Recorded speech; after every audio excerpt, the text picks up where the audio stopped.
I am the Tofu Golem. Please enjoy the video. You sign in and open YouTube Studio to begin.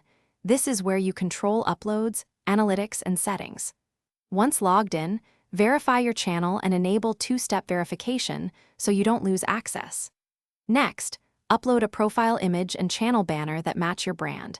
This matters because consistent visuals improve recognition.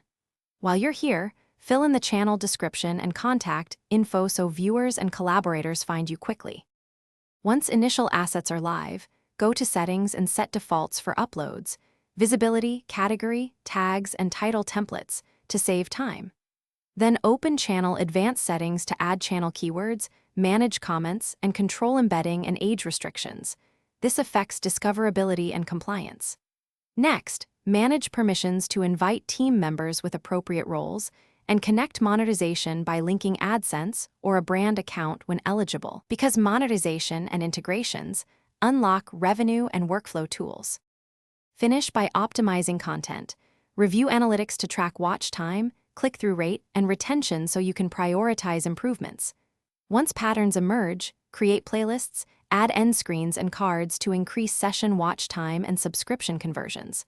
Finally, schedule uploads and set up automated chapters in metadata for viewer convenience. If uploads fail, retry with a different browser, clear cache, or re-export using standard codecs and under size limits. This usually fixes the issue quickly. Thanks for watching. Consider subscribing if we helped you today.